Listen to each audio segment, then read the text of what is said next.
This is HCRD.online. Raw, unfiltered, and unapologetically real. We're diving deep into humor, culture, and conversations that actually matter. No scripts, no BS. Let's go. Welcome back, my friends. This is HCRD.online. As you can tell, Shali is joining me again. I told you she was going to be part of the show. She is. And we're talking schools today.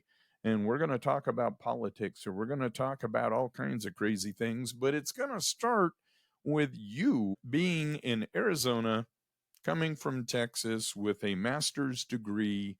You were going to teach art and you were ready. There were schools that were looking for art teachers.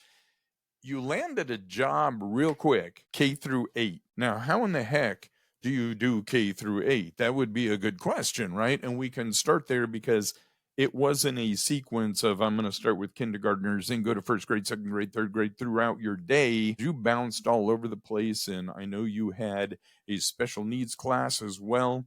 There were a lot of things for a first year teacher to try to deal with, and then the politics of that. And I think we need to start there and what you had to do to be able to teach, even with a master's degree from the get-go. Yeah, so jumping into teaching or getting my certification in Arizona was actually a little bit easy in comparison. I did look, and Arizona is the fourth out of every state in the United States of teacher shortage, top four. So they were ready to hire pretty much anyone. So I had my master's degree. I had the credits that I needed in art to get my certification at a middle school level. But since I was teaching K through 8, then that couldn't happen. So they just threw an emergency certification at me, said, you can teach under this for 3 years. Right. I said, perfect. That'll get me my experience. And then from that, I can transfer that into a standard certification. And so I was chilling, like you said, trying to get the K through 8 all in one day. And it did not go 8, 7, 6, 5, 4, 3, 2, 1. That would make sense. It was 8, 7, 5, 6, 4, 7, 6, second, kinder, first, third. So it was a very fun schedule. Because each day wasn't the same. If you were, hey, there was 2 6s. Yeah, but it was the way the entire week rotated under that schedule.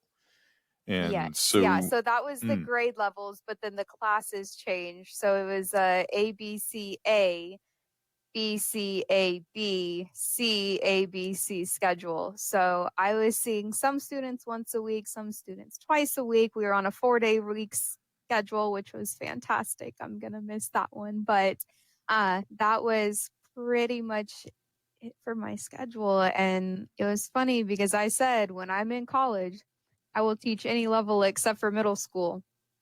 I was looking, and Arizona does things a little bit different. They don't really have just elementary or just middle school. So I go into my first interview and it's K through 8.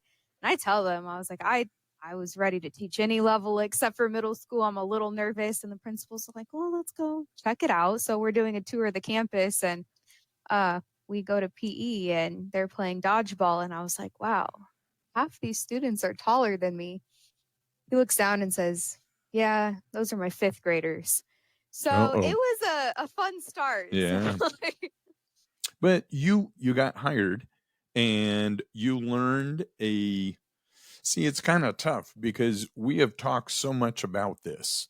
You would call every night pretty much on your way home and go, you're not going to believe what happened today. I had a student took my bathroom pass and glued it to the counter. And so I didn't see that until it was too late and it was glued. These kids were out of hand a lot of times. You had students that got in trouble in every single classroom. Their books were filled with Johnny did silly things like pulled his pants down in front of the class, and they got in fights when they were in second and third grade to where they bloodied noses. And we've talked about stories, but then you think, well, what did the admin do about that?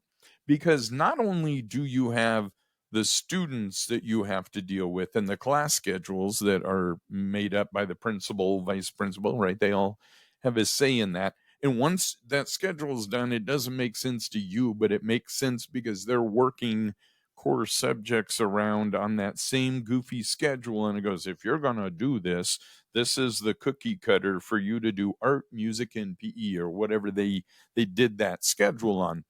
And so you learned the techniques that they used in discipline, in how they dealt with their staff, how they dealt with all of their students on a personal level, because you have to make those connections. And before we go too crazy into this, I do want to say that you are an empath to the nth degree. What, I don't know how I would describe it. You get around people and their emotions enter you pretty quick. And being a teacher and being an empath probably is a weird mental struggle to begin with.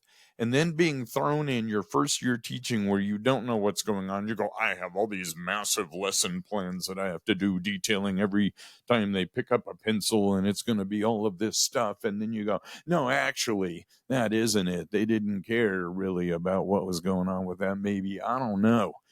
But the structure, you learn their structure for an entire year. You got to see there was probably somebody that was in the office, a secretary of some sort, that was the gossip, that you knew you had to stay away from personal stuff and no student talk, because you can't talk about students. But it depends on where you are, what school. Every school is different. They can be different within the same district, and that whole vibe of the school changes.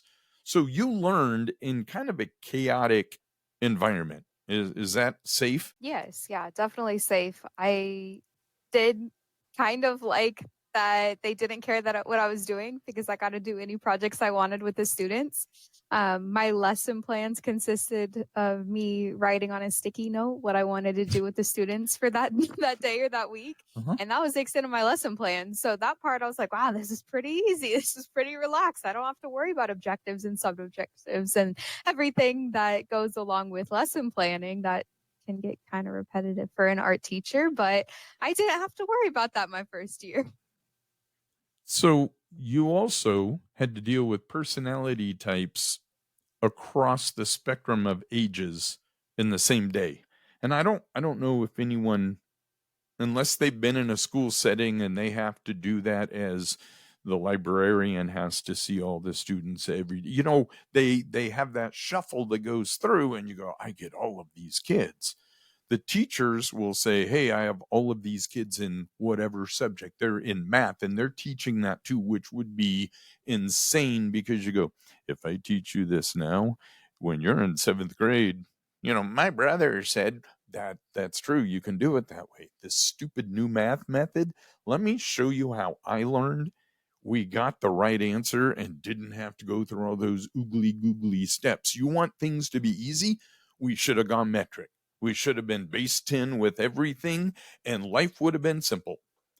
But we fought that, right? We don't want to conform. We're America, damn it. We're gonna do what we want to do. And we suffered in a lot of that because, we have to buy 2 ratchet sets, and we have to buy all all the things. You go, that where's the 10 millimeter? It's always missing, right? But anyhow, it's the crazy chaotic stuff that happens. And then you have also the hormonal teenager girl issues slash dating things that are happening. And then you go, no, dad, that was in third grade. They were fighting over, that's what the fight was over. It was a girl. And well, yeah, that's the way they used to do it, before all the crazy stuff. But if you're not exposed to that, if if you're just teaching high school or just junior high, you can focus your attention and your energy on that. But I can't imagine saying, all right, kindergartners, today we're learning perspective. And you go, how do you teach them that at that level so they can advance in the art world? You have that knowledge. So what happened? Well, the beautiful plan that they told me I could teach there for 3 years and convert that into a standard certification Right. kind of got squished pretty quick. We got a new superintendent and he said anybody under emergency certification is out. He said I might rehire some depending, but we'll see. And I had the principal complete new admin at my school that I was at. They completely cleaned house and they were telling me you need to start looking for jobs. So I was like, okay, I think they know something that I don't know. Right. I had the assistant superintendent fighting for me. She was huge with arts. She was awesome, but it just ended up not being enough. I was devastated as much as I had issues at that school and with the admin not really having the support that I needed. I still ended up absolutely loving it. My little kindergartners that it's kind of weird in Arizona. They don't have preschool. So this is the first time these kindergartners have ever gone to school unless they went to like a daycare. And so having them transform throughout the year and then also the middle schoolers that went from breaking literally everything in their path and gluing my bathroom pass to the counter and fighting and all of the issues that I had about winter break time hit and we started building some good relationships. We got some really cool conversations and even better art projects out of it. So I was devastated. I was like, yes, it has its issues, but these kids are awesome. I didn't want to leave. I kind of held it off and I was like, okay, enough people are telling me I need to start looking elsewhere. I needed that job security. My anxiety couldn't do it. So Right. during spring break, I met with a school that was actually just middle school. It was just 6 through 8. And we talked and they were like, don't even worry about the certification. We'll figure it out. Interview went pretty well. He said he was really interested, got to check off some boxes. My old vice principal called him and said, I have a ton of calls about her. Do not let her go. If you want to hire her at all, you need to do it now. And so he called me about an hour later offering me the job. So went ahead and took that job, mostly for the job security. I did end up really liking the middle school towards the end. So I was comfortable with my decision, but still a little upset.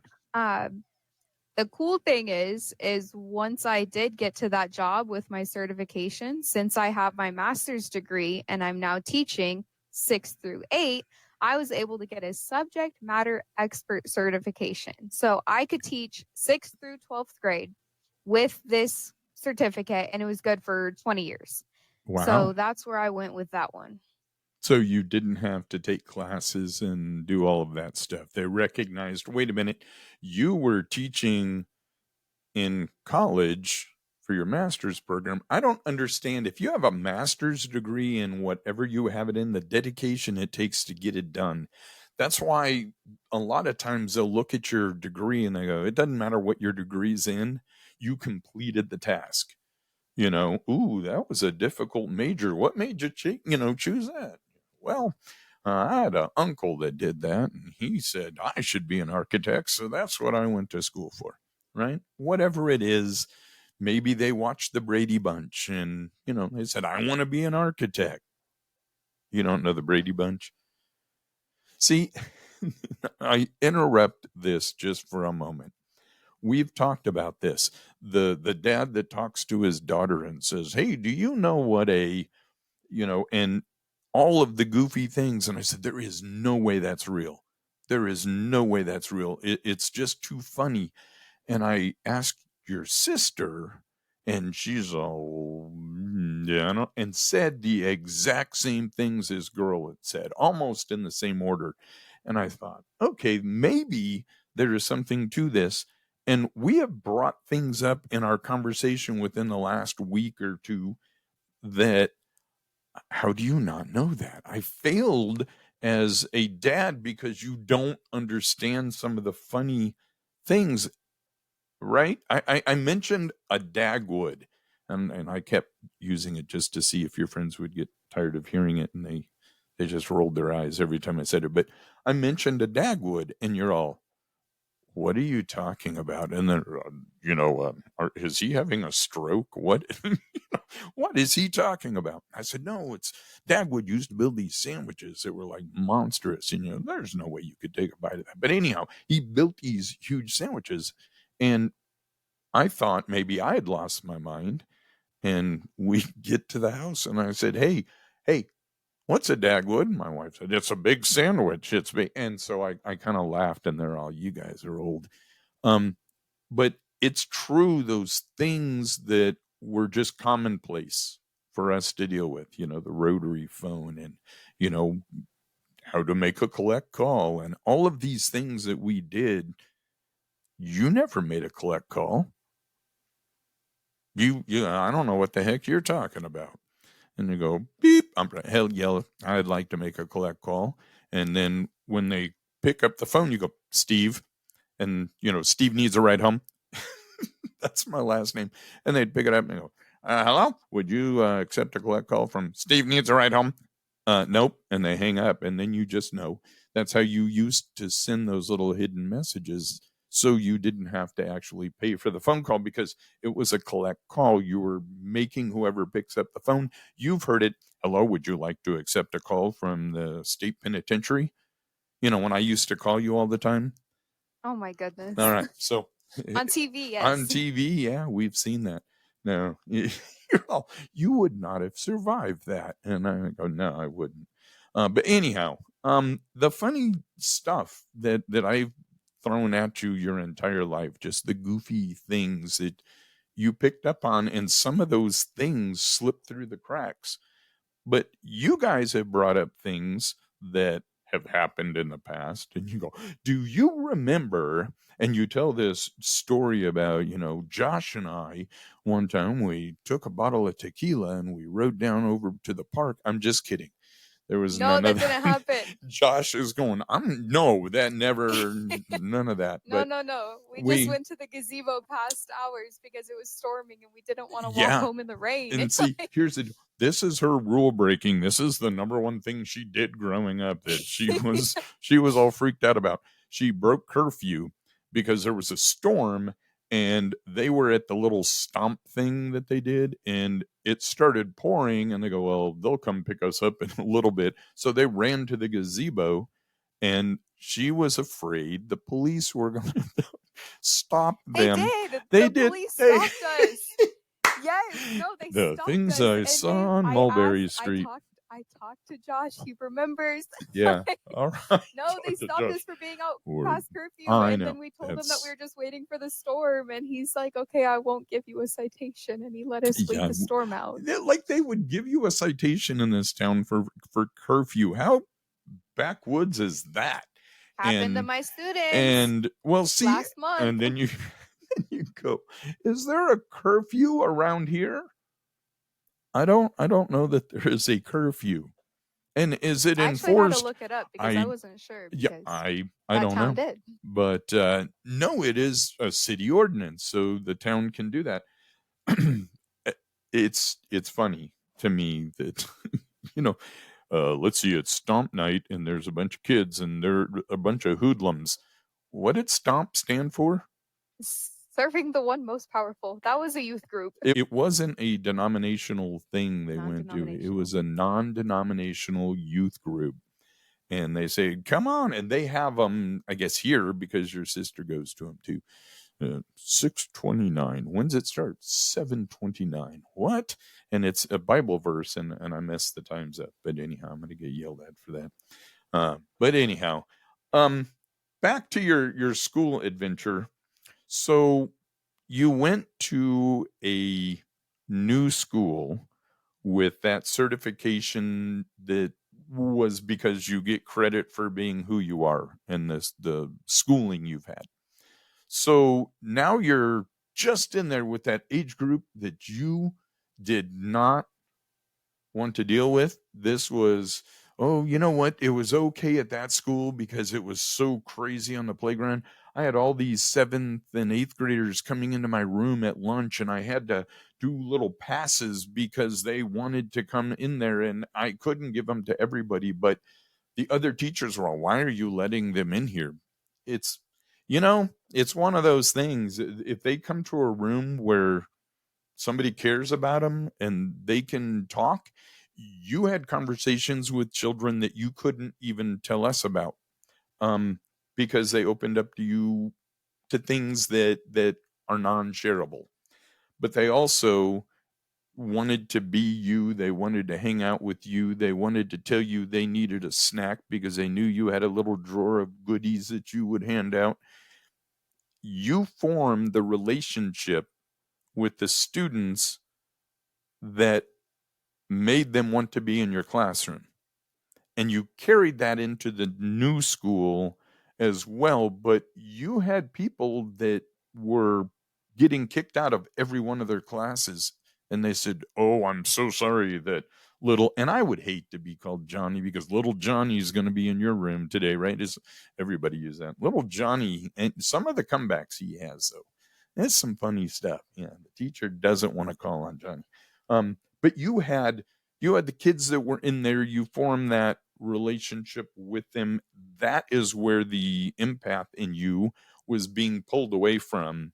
And even though you didn't know what this new school was going to be, it was gut wrenching. And you were telling us, "Oh my gosh, it's not fair, it's this." And I go, "You know what? I have a question for you. If you had the opportunity to go teach at a college somewhere today, would you do it?" No. And you said no every time, even on those really, really, really bad days, because you had made that connection. The first month or so, you were all, "I want to be anywhere but here," right? These kids are crazy. But then they go, "Wait a minute. It has to go both ways." And it's the bus drivers. And that's the hardest thing. I can teach anyone how to drive a bus and parallel park that thing, and you'll get in your vehicle and go, somebody go, "Hey, whoa, you don't need that little help thing. You just go, doop, doop, doop." It's just that feel thing you can do with a big bus. But what you can't teach them necessarily is student management, because some people can't do it. They can't get over that. It's not really a power thing. It's they don't know how to deal. The kids are pushing and they let them push the button. And as soon as you lose it, as soon as you show them that they can't get that reaction out of you, they will do whatever it takes to get that again if you don't stop it right in its tracks. So the first couple times they're on there, you go, "Hey, you know what? Not acceptable on the bus." Okay, you're not going to stand up. Number one pet peeve, standing up and walking on the bus when it's moving. I go, "What are you doing?" I had a bus driver one time tell me, I said, "You have to tell that kid to sit down." He walked from the back of the bus to the front and stood there having a conversation with you. You were going down the highway at 60 miles an hour, and that kid was standing a foot and a half from a windshield. What were you thinking? He said, "If that's the worst infraction, then I think I'm doing pretty good." And I said, "That's going to be one of those infractions that will get you kicked out of here so fast your head's going to spin. You can't do that. When the bus is moving, I'm telling you, we used to teach the thing. Okay, guys, you have your seatbelts on, because you know what? We're just barely rolling. My foot's off the brake and we're rolling, and I slam on the brake. Inertia. You're going to keep going." I tell these kids, they stand up on the bus and they turn around to talk to people behind them. And I go, "Do you understand what happens if that bus gets hit and you go that way? If the bus stops, the top half of your body is going that way and your feet are going to catch underneath that seat. So from wherever your back is hitting that seat back, you're going to be paralyzed from there down. And you're not going to do that on my bus. If you don't like the rules of the bus, don't ride my bus. We're here to have a good time. I'm not going to tell you you can't, talk to your buddies and laugh and play on your games or do whatever. Stay out of the aisle, keep your butt in the seat, and don't throw anything. Because peripheral vision, you can see that stuff, when they check on that. So when you're driving, it makes you look up. Well, when you look up, you're not watching the road. So don't be a distraction. So in the classroom, if you're not wanting to do anything, don't be a distraction. but you as a teacher you have to get something out of that student. So don't be a distraction while I help all of them get started, and then I'm going to come talk to you because there's a problem. You haven't been acting like this all year, and now all of a sudden you're being this sassy back talker. You know we're not going to do that. So obviously, you pull up a chair or sit across from them on the bus and go, "You have my attention. What can I help you with? What can I do for you?" Because something is going on. Now, if you don't want to talk about it, I understand. That's fine. It's none of my business if you don't want to talk. But you're not going to act like you're acting on the bus. Now, do you need to come sit up front with me so you're by yourself? Yeah. Then let's do that. And they go and you set them down. If they are, would you be more comfortable sitting up by me? If they're picking on you in the classroom like you say they are, come sit by me. Because then I can see it. Because in the back of the classroom where you chose to sit, I can't see you. So you have to learn as you go. I don't know how you have all these grades throughout the day bouncing all over the place and they're doing art and you have to teach them something because for the 4 years prior to you showing up, they had coloring pages. You had people that were in 5th and 6th grade say, "This is the first art project I've done. I've been at this school 3 years, 4 years, and we've done coloring sheets." Help me understand why this is the way it is, where you have teachers that lost the edge. Is it because of the tests? Is it because of whatever? You come in, I'm changing the world. We've talked before about that. You have a counselor or somebody that's, hey, I work for CPS now. I'm going to change the world. And they find out there's a political world out there that they have to work within, or they're not going to work where they are.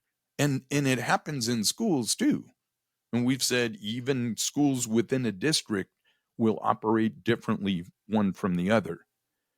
So you went from a totally unstructured discipline policy, and the kids were allowed to get away with so much before they hit that bar. That bar was way up there. You really had to do something to get kicked out of school or the classroom or whatever. So the new school, which now it's filled with all kinds of hormonal dating, girl drama, boy drama, all of the things that go along with junior high. And this is going to be like when I was in, ninth, 10th grade, because they do all this stuff. It starts way too early with the goofiness, right? Because you go, there was news stories, junior high girls pregnant. It happens, and 7th graders or 8th graders are getting pregnant, and that's not what we're going to talk about today, right? Because that's another thing. But in that whole realm of what you're walking into is now just as a junior high teacher, but you walked in with a brand new leadership. So how did your brain play out from sliding into this thing going, okay, I'm kind of scared to do this, but this was the security. Now I know the boneheads that I was working for, they kept 3 people that weren't certified, and you had that little thing going on. They took me from my kids and I hate this. And now all of a sudden you're in this environment, and through the training and the new teacher orientation, it's a different feel. Yeah, I think just from the first day of new teacher orientation, I already felt that difference because at my first school, like you said, there was no discipline. Students were doing very bad things, and they would get to go into a buddy classroom, and so they would say, "Okay, you fought somebody, you broke their nose. Let's put you in a kindergarten classroom and help out the kindergarten teacher." Oh, that The makes middle schoolers sense. loved it. Yeah, Yeah, that makes absolutely. sense. Let's all So do that. don't have to do their work. They get to be a little superstar to these little kindergartners. So, of course, they want to get into a fight. So, it's really interesting. And then going to the new school, they talked about the discipline. And my favorite thing they did I'm huge on positive reinforcement. How I train my dogs, it's how I treat my students. I will How reward she you if treats her parents. She it's tries to everyone, it train us. works. Yeah. And you go, whoa, whoa, whoa. I mean, Hmm. it's what works. Yeah. So my favorite thing about this is, or my new school, is they had a monthly, they called it Colts Day. And so every student got their little agenda card. And as long as they didn't have too many marks, they didn't have too many tardies, absences, things like that, then they got a activity of their choice. And the teachers led these. The teachers got to choose what they do. Obviously, I did all craft based ones. And so the students get to work towards this. And even the smallest thing, oh my goodness, I'm 30 seconds late and I just got a tardy. I'm 1 mark closer to not getting Colts Day. And so this really worked for most of the students. It had some problems of if it gets 4 marks in 1 week, then that's 3 weeks of what are we going to do? Unfortunately, that turns into suspensions. Unfortunate because it was out of school suspensions. You talked about politics and things like that. And part of that is funding. Yep. And we just didn't have the resources to have in school suspension for these kiddos. So when they did get in trouble, to the point that it's not just, hey, let's move you to another classroom, let's calm you down, let's do what we need to do, let's talk to the counselor. It did turn into out of school suspension. So thankfully, most of these students were actually really persuaded by the Colts Day. And I had ones that, you talked about little Johnny that, oh, sorry, you have him in your class. Like, this kid is awesome for me. I've never had to get onto him at all. And I think a big part of that is treating them like they're human, not sitting there screaming at them when they're having those rough days. You have a student that's usually sitting down quiet in the back of class, and all of a sudden she gives you attitude. Instead of screaming at her about that, maybe figure out what's going on, and you'll find out that her dad just went to jail for another 3 years. So it's just, again, treating them like they're human. And maybe me being empathetic towards them makes it a little bit harder because it's emotionally tolling. And, you have my other teachers are like, you're their counselor and art teacher all in one. And all of the other teachers saw that too. And they would come up to me and just, I need to talk to, her for just 5 minutes, please, just like give me a break. And so they'd come in, they'd talk to me, and we'd figure it out and send them on their way. But and difference between the two schools was day and night of the structure between the two, of going to buddy room and turning into, there's actual consequences for your actions, and you cannot break every single one of the art teacher's pencils that were supposed to last her all quarter, or blew her bathroom pass to the counter. So consequences for actions, Right. positive and negative. All right. Very nice. So you form those connections, new students, new stuff, but they did things different. Instead of all of the kids rotating through the way you had before, because you had the lower grades in there as well, they said, wait a second, you're an elective and you can only be in there for, was it a quarter? Yes, 1 quarter. So 9 weeks is all they could be in art. And we talked last time about the art thing when we just hit the surface of this topic. And I said, except for the kids that kind of snuck in and got to take it twice, right? And the teacher didn't remember who was in there. That's the kind of teacher she was. No connection with the kids. She goes, I don't even know you. But there were so many kids that wanted to get into her art class or take art again. They were complaining at about week 4 or 5 that they didn't know what was going to happen. So you decided, how about art club? Yeah, I had students after just a couple weeks writing the principal letters requesting to take art again because they loved the class so much. And they didn't let anyone take it again, like you said, except for the ones that kind of fell through. And I didn't say anything. If you're fine with it, I'm fine with it. So that wasn't my mistake. But there were so many of them that were so upset that didn't get to take art again, especially the 8th graders. And so I decided to start an art club. something that that school hadn't had in a couple years, and it filled up and filled up the waiting list within 2 weeks.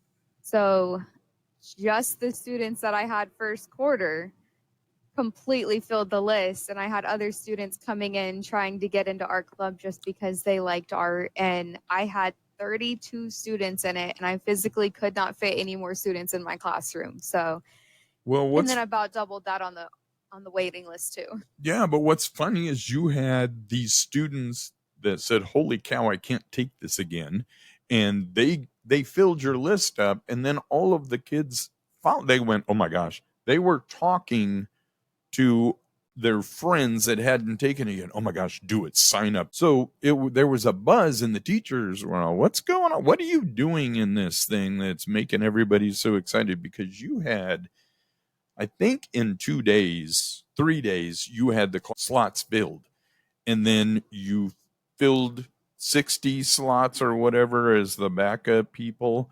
But the eighth graders, if you've ever been in an art class where you actually had the light bulb go on, you don't want to give that up. You don't want to stop having those aha moments, because once you learn one aha moment in art, you can get introduced to more by simple things. And then you go, but wait, if we had this other element, put those together.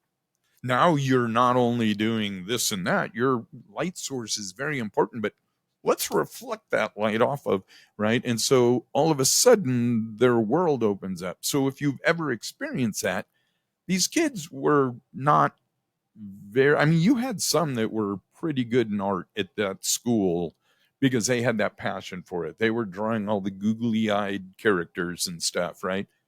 But once you said, hey, we're going to do this streetscape with this vanishing point, and they're all, what? And you go, let's take it to basic shapes, right? And so you know how to draw this. Now draw, okay, but wait, remember that line. Oh yeah, I can't be that tall, right? And why is that one facing in the middle of the road? Turn it. You can't. Well, I wanted him to know it was a drugstore. Well, then you're going to have to put that on a corner and make it big where you can see it down the street. But the light bulb went off on all of these students you're teaching. I got to see pictures of all their stuff, and I said, they did the jar. And explain the jar to everyone, because these kids grasped this concept and started moving within the jar. What am I talking about? So this is the first project that I did with them. It was a couple reasons. The main one is I wanted to just see what their interests are, see how I can connect to these students. And that's one thing that I'm sorry a lot of teachers didn't do. And they say, I don't understand how to talk to these kids. I don't know what they like. Do a project with them. Very beginning of the year, take a day. That's it. So that was me taking a week. And so we also talked about breaking objects into simple shapes and then adding detail from there. Easiest way to start any sketch, any drawing, just simple shapes. What do you see? Circles, squares, rectangles, triangles. And so as a class, we drew this jar. It started with just a rectangle with a thinner rectangle on top. And we talked about horizontal lines, vertical lines. We got some of that vocab in there. And then they're like, what are we doing? We're drawing rectangles. I was like, just trust the process. And if I had $1 every time I said trust the process, then I could retire right now. But just trust it. And so we start going in and we start adding some of those curved lines. We start adding some of the connecting lines. The thin rectangle at the top turns into a lid, and their eyes light up and they're like, I can see it now. And they get all excited. And then all of their favorite objects inside the jar has to start out with simple shapes. They automatically, can I get a Chromebook? Can I get reference images? Can I trace? Their tracing is crazy. They want to do that with everything. I was like, no, we're in art class. We're going to learn to draw. You already know how to trace. You've been tracing since you were in 3rd grade. We're not tracing. And so I would have them break their objects into simple shapes. And if they needed help with it, I would draw on a whiteboard in front of them. And so they can see those shapes and they're like, oh, I get it. And so I would have kids later that would have study hall or something like that, and they would show me how they were breaking their object into simple shapes, or they were showing me their perspective, and they'd have a dot with like their rectangles kind of radiating out from it. So it was really cool. But yeah, this jar drawing, it was pretty neat. But that was the first thing you taught them, and there were so many elements of it. And break it down to the lowest common denominator. It works with everything, right? Just what's the root cause? And you'll figure out from problems all the way through drawn objects in jars because they're floating. Or are they? What if they're Depends on what they stacked? wanted. What if they're kind of stacked like the rock stacking they do around here, right? You can make things in the jar. It's Creative kind of freedom. They would cool. add little chains from the Mm-hmm. top to have the little objects hanging. Or if you're gonna have your objects floating in liquid, that's fine. But we are not doing it little 5 dots on a dice. They're gonna be sporadically throughout. We're gonna look at how they're not perfectly shaped in the jar. They're gonna be a little off center. They're gonna be floating a little funky. So we we did pretty good on that. Yeah. See, I'm thinking through all the things you could put in the jar that would be cool. I would put like an ocean scene at the bottom of my jar, but then I would have a candle, and you go, what is that? Is that the candle, or is that candle never going to have a chance to be lit because it's underwater? I don't know. It's the art that you were doing with them a little more advanced than they would have received with another teacher, probably one that was certified going in, the last 20 years. But you have a fresh perspective on this. I think part of the things that help you is your sister. You can relate to her on such a cool level, and you have forever. And that's your connection with the same age or a little younger. I remember when she was going through this and you were going through it, and the things worked out. You loved the school, the kids were awesome. And so there is a difference. And so when I said, no, it's a good thing you're going somewhere else, you'll get to experience the different management styles because it's a business, right? Money, it comes in, it goes out. What are you spending your money on? The school boards have to decide all of that. Which books are going to be allowed in the library? And you go, really? They wouldn't read these books. Nobody's checked it out in 12 years, but now you're talking about it and it's been checked out and on a waiting list. It's worse than the dang art club. Come on. Why are, why are they doing it? It's just, I don't know. The rules, the regs, when you get into the schools, some of this stuff doesn't make sense to you. But it's the same thing when the teacher sees that child that is misbehaving, that is normally a well-behaved child, and they start acting up, and they go, well, something's going on. They probably stayed up too late playing video games, and they start telling themselves why that student is acting the way they are. Can we talk? That bus seat thing. If you need to talk, I'm here. Okay. But these actions aren't going to happen in the art room. Okay. You didn't break anything, but that seems to be the next step you're thinking on. You're getting destructive and mean. You've never been mean to me. You've never been ugly to me. I'm not ugly to you. No, interact with your your children. Be a teacher. That's what you wanted. You want that love, that passion back. Figure out what made you want to do that in the first place. Don't blame your attitude on the test or the system or whatever, because you were in a very, very hostile environment and you still had your classroom. You still made the connections with the students. You still succeeded in being a teacher. And, more people need to do that. You think about your favorite teacher, and I can say Miss Hart was probably one of your favorite teachers because, she had the thing all the time. Make good choices. I say that to your sister every time she walks out of the house. Hey, I'm going to go to the football game and we're going to go, whatever, whatever. And I go, hey, make good choices. And she goes, always. And she walks out the door. So far, I think she's made pretty good choices. Made I some, say it to my students all the time too, and it's because of Miss Hart. She yeah. definitely made a big influence on me. I mean, I say it to my dogs too. So Good. You did. You said that today, as a matter of fact. You were in O'Reilly's. I say it almost every day. You do. Yeah. And we're going to talk pets. Okay. But I have to do this at some point where we have a long time to talk, because the knowledge and sometimes the overprotection of animals in her mind get her in trouble. But as far as her dogs, today she brought it into a auto parts store, and the guy behind the counter, while I was talking to the manager, he was petting our dog and said, "Can I take a picture?" So my wife, I tell her about these dogs that come in the store all the time, and if I get to pet them, I take a picture, because then I save it for her and I show her the dogs that I get to pet. He goes, "You probably think that's weird." And I said, "No, my son works for Amazon, and when he's delivering packages, he talks and he goes, "Well, it was a bad day. It was like really hot. I had 4,000 stops and all this, that, and the other." He goes, "But I got to hang out with a couple really cool dogs. So that made my day."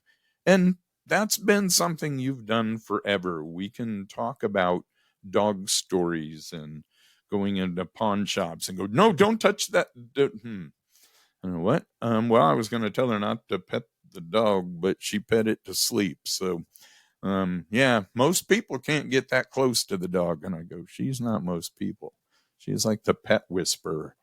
But we'll see how the pet story works out. And we're going to talk more about transferring from one state to another state, because we have people that have taught in like other countries that can't get certification, and the people that go from one state to another, you have to do.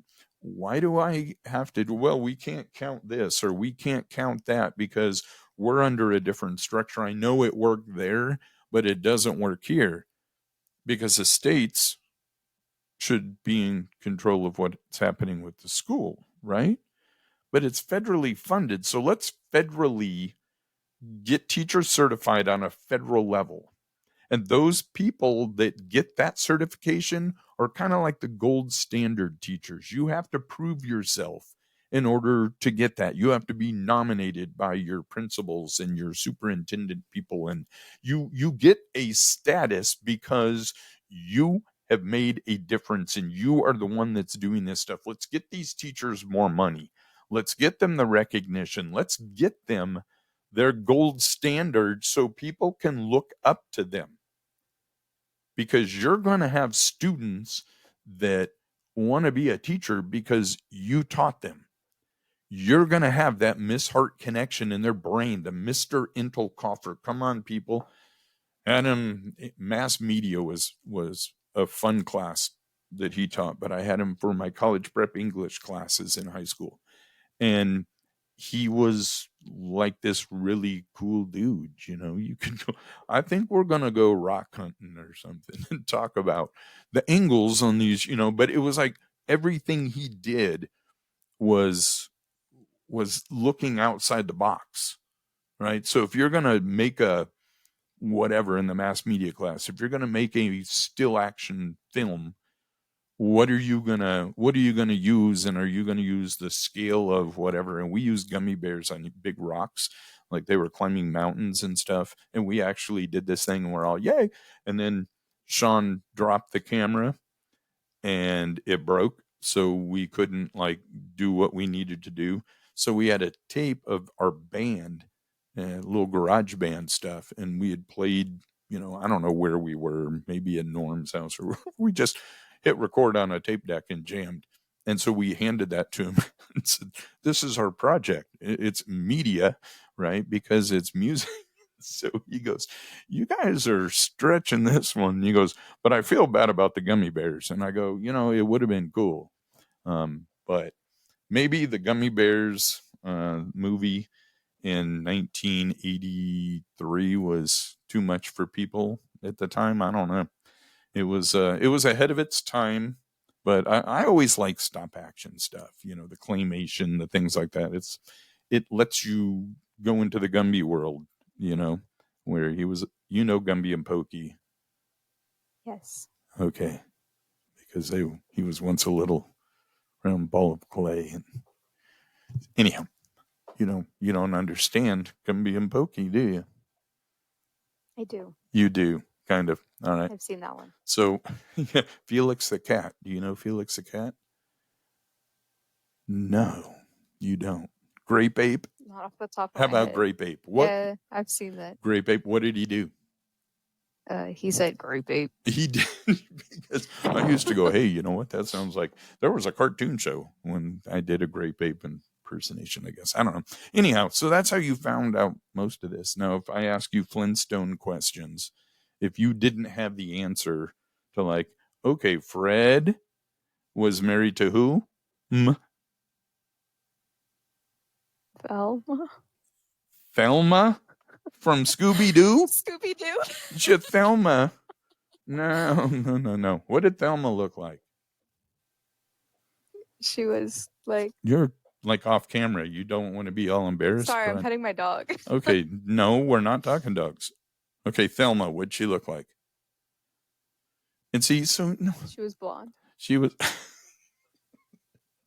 Okay, so you have Fred and Wilma, right? Fred and Wilma. Wilma, red hair, up in the little deal, wear the white thing, big pearls, right? Next door neighbors.